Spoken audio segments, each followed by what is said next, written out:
اپنے کپڑوں کی پاکی، ہر طرح کی گندگی سے اپنے آپ کو انسان آزاد کر لے، اور یہ کہ ولا تمنن تستکثر، کسی پہ احسان کر کے یہ فیلنگ نہ رکھے کہ مجھے اس سے کچھ ریٹرن یا آ، کچھ واپس آنا چاہیے. ان پستیوں سے، یعنی جب انسان اپنے آپ کو اوپر کر لیتا ہے تب اصل میں انسان دین کا کام کرتا ہے. تو یہاں پر وہی بات کی جا رہی ہے. قہر، تقہر یا قہر کا جو ورڈ ہے اس کا مطلب ہے کسی پر ڈومینیٹ کر جانا، غالب آ جانا کسی پر. قہار کہتے ہیں اسے جو چھایا ہوا ہو. تو یعنی اس کا مطلب یہ ہے کہ یتیم کے ساتھ اس قسم کا تعلق نہ ہو کہ وہ خود کو دباؤ میں محسوس کرے، اوپریسڈ محسوس کرے. اس سے روکا جا رہا ہے. اور پھر اس میں بہت ساری احادیث ہیں اللہ کے نبی صلی اللہ علیہ وسلم کی جو ہمیں ملتی ہیں، جس میں سے وہ ہے کہ مفہوم بتا رہی ہوں.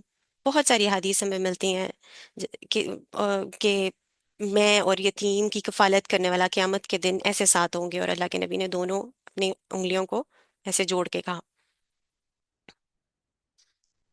اب اس کا آیت کا اگر ربط سمجھے نا، فَأَمَّا الْيَتِيمَ فَلَا تَقْهَرْ کا، یہ ہمیں یہاں سے ملتا ہے. الم یجد کا یتیمن فآوا، کیا آپ orphan نہیں تھے اور ہم نے آپ کو شیلٹر دیا، آپ کو یتیم پایا، اس دنیا میں آپ کو ٹھکانہ دیا اور آپ کو اتنی ساری محبتیں دیں، دادا کی محبت، ماں کی محبت، چچا کی محبت، اور سایہ دیا آپ کو. اب اس کا حق بہترین طریقے سے ادا تب ہی ہو سکتا ہے جب آپ وہی والا معاملہ، شفقت والا معاملہ، خیر اور بھلائی والا معاملہ یتیموں کے ساتھ کریں، اور قہر اور جبر والا نہ ہو.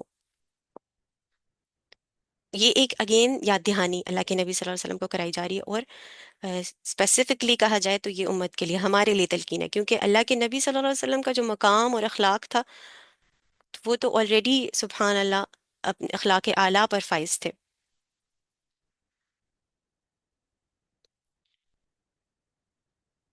وَأَمَّا السَّائِلَ فَلَا تَنْهَرْ، اور کیا، یہ دونوں آیتیں عام انسانیت کے لیے. اور مانگنے والوں کو جھڑکے نہ، ان کو تنہر یعنی کہ جھڑک نہ دیں یا ڈانٹ ڈپٹ نہ کر دیں. اس کا ربط ہمیں کس آیت سے ملتا ہے؟ یہ جو پچھلی ہم نے پڑھی تھی، وَوَجَدَكَ عَائِلًا فَأَغْنَى، ہم نے آپ کو تنگ دست پایا تو کیا کیا؟ غنی کر دیا. تو یعنی آپ کیا کریں، کسی سائل کو اگر کوئی کچھ مانگے تو اس کو نہیں دینا تو معذرت اچھے انداز میں کر دی جائے، مگر اس کا دل دکھانا اور اس کی عزت نفس کو مجروح کر کے اس کو جھڑکے نہیں. اب سائل کے دو معنی آتے ہیں. سائل ایک ہوتا ہے جو پیسہ، بھیک وغیرہ یا کھانا مانگتے ہیں، وہ بھی سائل ہوتے ہیں. تو اس میں بہترین طریقہ اخلاق اعلیٰ یہی ہے کہ قولوا قولا معروفہ کیا جائے، یعنی کسی سے نرمی کا معاملہ کر کے اس سے معذرت کر لی جائے، وہ بہتر ہے بجائے اس کے کہ دیں اور پھر باتیں بھی سنائیں. ہم ہوتا ہے بعض اوقات ان چیزوں کا بالکل خیال نہیں رکھتے کہ ہم کسی کو دے بھی رہے ہوتے ہیں اور ہر دفعہ ایسے کہتے ہیں یار تم تو ہر دفعہ آ جاتے ہو، آپ تو ہر دفعہ آ جاتے ہو. ہم یہ نہیں سوچتے کہ اللہ تعالیٰ نے ہمیں یہ توفیق دی ہے، یہ کہ ہمیں اوپر والا ہاتھ بنایا ہے، ہم بات سنا دیتے ہیں. تو یہاں پہ کیا تلقین کی جا رہی ہے؟ وَأَمَّا السَّائِلَ فَلَا تَنْهَرْ، ڈو ناٹ ریپلس، اس کو، مانگنے والے کو، سائل کو نہ جھڑکے اور نہ ہی اس کو دھتکارے. دوسری تفسیر جو اس کی آتی ہے سائل کی، سائل کا مطلب ہوتا ہے نا سوال کرنے والا. تو جو سوال ہوتا ہے وہ علمی بھی ہو سکتا ہے، اس لحاظ سے وہ بھی سائل ہے. کوئی طالب خیر بن کر آئے، کوئی مرشد ہو، وہ کسی استاد سے سوال کرے، اس کے ماتحت ہو، اپنا کوئی مسئلہ لے کر آئی کوئی کسی کے پاس، کسی مفتی کے پاس آئے اور فتویٰ طلب کر رہا ہو، یا کوئی الجھن ہے اس کا حل کوئی انسان چاہتا ہے، تو وہ بھی سائل ہے. وَأَمَّا السَّائِلَ فَلَا تَنْهَرْ، تو اس کے ساتھ نرمی کا معاملہ کرنا ہے. اس کو ایک تو جھڑکنا نہیں ہے، نہ ہی اس کے ساتھ جو ہے بیزاری کا معاملہ کرنا ہے. کیونکہ اس کا ہم جانتے ہیں سائیکولوجیکلی بہت برا افیکٹ پڑتا ہے. پہلے تو جیسے میں نے کہا نا کہ فلا تقہر والے میں، اما الیتیم فلا تقہر، یتیم کے ساتھ یہ ڈومیننس کا تقہر کے معنی اگر ڈومینیٹڈ والا رویہ ہوگا تو اس کی عزت نفس مجروح ہوگی. اور اسی طریقے سے سائل کو اگر دھتکاریں گے تو اس کی عزت نفس مجروح ہوگی. پھر اسی طرح وہ سائل جو سوال کر رہا ہے، آپ دیکھیں بچوں کو جب ہم ویلکم کرتے ہیں، ان کے سوالوں کا جواب دیتے ہیں اور تنگ نہیں آتے، تو وہ کتنے کیوریس ہو جاتے ہیں، کتنے انکویزیٹیو ہوتے ہیں اور کتنے اسمارٹ ہو جاتے ہیں. اور یہیں اگر ہم جھڑک دیں، ان کو ڈانٹ ڈپٹ کر دیں، وہ بالکل شٹ ڈاؤن ہو جائیں گے، وہ آپ سے کبھی نہیں سوال پوچھیں گے پھر. تو بعض اوقات ہمارے اس رویوں سے، اسپیشلی اگر ہم دین کا کام کر رہے ہوں یا کسی کو خیر کی بات بتا رہے ہوں، تو یہ صبر اور تحمل رکھنا اتنا امپورٹنٹ ہے کہ ہمارے اس رویے کی وجہ سے بعض اوقات ہمارے اخلاق کی وجہ سے جو انسان ہے وہ صحیح راستے کی طرف آ بھی سکتا ہے، اور دین سے لوگوں کو ہم بعض اوقات اپنے رویوں کی وجہ سے دور بھی کر دیتے ہیں. یہ ایک داعی کے لیے اسپیشلی بہت امپورٹنٹ ہے یہ. وَأَمَّا السَّائِلَ فَلَا تَنْهَرْ. اگلا ہماری وجہ سے اگر دین سے دور ہو جائے ہمارے، اور یا شٹ ڈاؤن کر جائے کہ مجھے تو میرے سوال کا جواب نہیں ملا، یا اتنا برا اخلاق، ایک داعی کا اتنا برا اخلاق، تو سوچیں.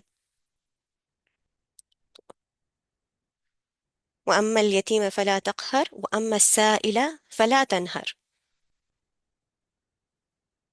وَأَمَّا بِنِعْمَةِ رَبِّكَ فَحَدِّثْ. آخری آیت.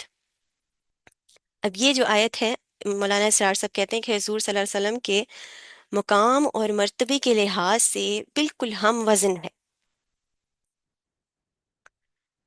یعنی اپنے پروردگار کی نعمتوں کا بیان کرتے رہو. وَأَمَّا بِنِعْمَةِ رَبِّكَ فَحَدِّثْ.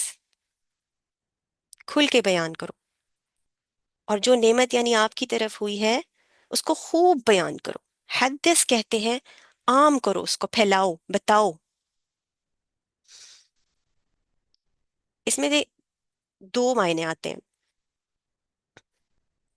پہلا اظہار یہ ہے کہ انسان کسی نعمت کا اعتراف کرے، ایکسیپٹنس ہو کہ ہاں میرے پاس یہ نعمت ہے، اور پھر اس کا اظہار کرے، لوگوں کے سامنے اس کو بیان کرے، خود بھی اعتراف کرے اور لوگوں کو بھی بتائے. اس کو کہتے ہیں اعتراف و اظہار نعمت. یہ بیسک لیول ہے، یہ شکر کی کہہ لیں پہلی منزل ہے، کہ کسی نعمت کو ریکگنائز کرنا، اس کا اعتراف کرنا، اور پھر اس کا اظہار کرنا. جیسے کسی انسان کو اللہ تعالیٰ نے مال دیا ہے تو اس کے کپڑوں میں، اس کے اوڑھنے میں، اس کے اٹھنے بیٹھنے میں وہ چیز نظر آئے. وہ اتنا بخیل نہ ہو کہ اپنے اوپر بھی خرچ نہ کرے اور اپنے ارد گرد بھی خرچ نہ کرے. یہ کفران نعمت ہوگا پھر. ٹھیک ہے، تو یہ اپوزٹ ہے. تو نعمت کا اعتراف کرنا اور پھر اس کا اظہار کرنا، یہ ہے حدث. وَأَمَّا بِنِعْمَةِ رَبِّكَ فَحَدِّثْ. اس کا دوسرا لیول ہے کہ نعمت کے حق کی ادائیگی کی جائے. نعمت کے حق کی ادائیگی یہ ہے کہ انسان کو جو کام، جو نعمت جس چیز کے لیے دی گئی ہے وہ اس کو اسی میں استعمال کرے. یعنی جو بھی ہمارے پاس انعام آئے، جو بھی ہمارے پاس بلیسنگز ہیں اللہ تعالیٰ کی، وہ جس مقصد کے لیے ہیں اس کو عین اس مقصد کے لیے استعمال کرنا. تو سب سے بڑی نعمت جو انسان کو اللہ تعالیٰ کی طرف سے ملتی ہے وہ ہے ہدایت. اور مولانا اسرار صاحب تو اس سے بہت آگے جا کے کہتے ہیں کہ نعمت ہی ایک ہدایت ہے، بس ایک نعمت ہی بیسک اور سب سے امپورٹنٹ ہدایت ہے، جو سب سے یعنی بہترین نعمت جو آپ کہہ سکتے ہیں، دا اونلی نعمت دیٹ از ہدایہ. ہر دوسری نعمت جو ہے وہ اس نعمت کے تابع ہے. یعنی اگر یہ نعمت نہ ہو تو دوسری نعمتیں جیسے صحت ہے وہ بھی نعمت ہے، اولاد ہے وہ بھی نعمت ہے، مال ہے، عزت ہے، یہ سب نعمتیں ہیں. لیکن اگر ہدایت کی نعمت نہیں ہے تو یہ ساری نعمتیں کسی کام کی نہیں. اللہ کے نبی صلی اللہ علیہ وسلم کی وہ ایک حدیث ہے نا کہ جس کا مفہوم ہے کہ 5 چیزوں سے پہلے 5 چیزوں کا خیال کرو، ان کو غنیمت جانو.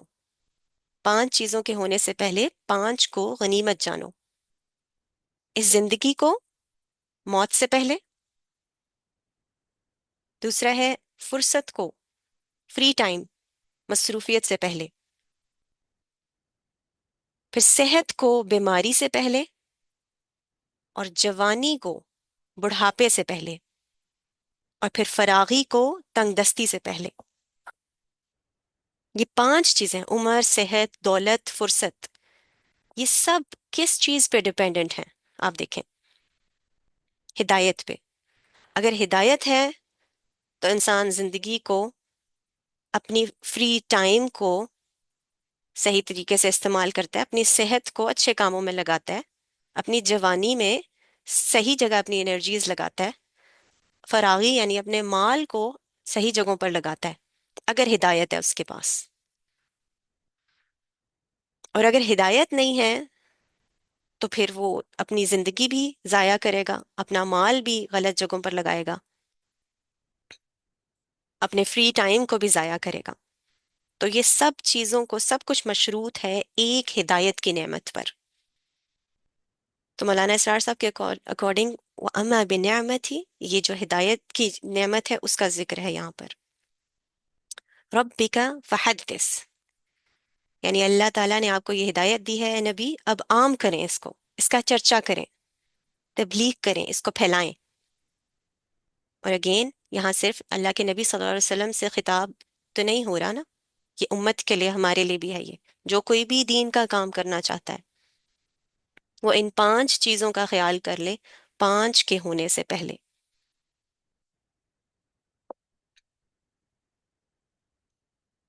تو اس کا حق ادا کرنا یہی ہے کہ کسی بھی نعمت کا حق ادا کرنا یہی ہے کہ اس کو جس کام کے لیے دیا ہے اللہ تعالیٰ نے وہ کیا جائے. تو ہدایت کی نعمت اگر دی ہے اللہ تعالیٰ نے تو اس کو آگے پھیلایا جائے، نہ صرف اپنے تک رکھا جائے، چاہے وہ ایک حدیث ہے، چاہے وہ ایک آیت ہے. اچھا، اس میں ایک چیز بہت اچھی سمجھنے کو مجھے بھی ملی، وہ یہ ہے کہ نعمت کا اظہار جو ہے، فحدث کی جو بات ہے، اس میں اور فخر کرنے میں فرق ہے ذرا. اچھا، اس میں وہ باریک لائن کیا ہے؟ جیسے آپ صلی اللہ علیہ وسلم نے فرمایا کہ انا سید اول الآدم ولا فخر، کہ میں تمام اولاد آدم کا سردار ہوں مگر اس میں مجھے کوئی فخر نہیں ہے. اسی طرح اور بھی حدیث ہے کہ اللہ نے مجھے فلاں فلاں نعمت سے نوازا ہے مگر مجھے فخر نہیں ہے. ولا فخر، میں تو اظہار کر رہا ہوں، یعنی مجھے اللہ تعالیٰ نے یہ فلاں فلاں مقام دیا ہے. ولا فخر، ایسی اور حدیث بھی ہمیں ملتی ہیں. تو یہ میں فخر کی وجہ سے نہیں بتا رہا، بلکہ یہ تو میں اظہار کر رہا ہوں، کیونکہ اس کی تو تلقین ہو گئی نا. وَأَمَّا بِنِعْمَةِ رَبِّكَ فَحَدِّثْ. نیت انسان کی کیا ہو کہ فخر نہ ہو مگر اللہ کی بڑائی بیان کرنا ہو، اس کا شکر ادا کرنا ہو. تو یہ الاؤڈ ہے کہ نعمت کا جو ہے اظہار کیا جائے. الحمد للہ ود دس ہماری سورۃ دحا کمپلیٹ ہوئی ہے. اس میں بہت سارے کی ایکسٹریکشنز ہیں، انشاءاللہ وہ ہم نیکسٹ ویک اوپن مائک ہی رکھیں گے اور اس میں ہم ڈسکس کریں گے. آپ میں سے جنہوں نے پچھلے سیشنز نہیں لیے ضرور پڑھ کر آئیں، اور پھر دیکھتے ہیں ہمیں ایک دوسرے سے کیا سیکھنے کو ملتا ہے. فی الحال that was it from my side. اور آپ لوگوں میں سے اگر کوئی پڑھ کر آیا ہے کسی تفسیر کو اور کچھ شیئر کرنا چاہتا ہے تو please you can in mute your self. جزاک اللہ خیرن کثیرا.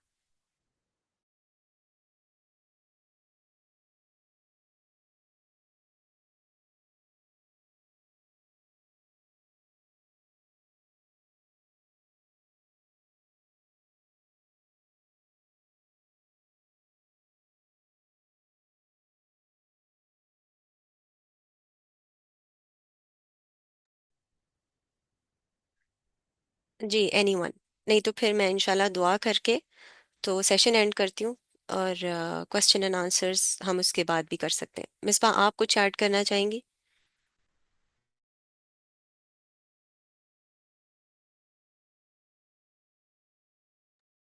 انشاءاللہ کی ایکسٹریکشنز کے سیشن میں اس کو دیکھتے ہیں آج کے پرائم میں. باقی ماشاءاللہ آپ نے تقریباً سارے پوائنٹس کور کر دیے ہیں. چلیں ٹھیک ہے، جزاک اللہ خیرن کثیرہ. Any one? میں پھر ریکارڈنگ نہیں تو اسٹاپ کر دیتی ہوں.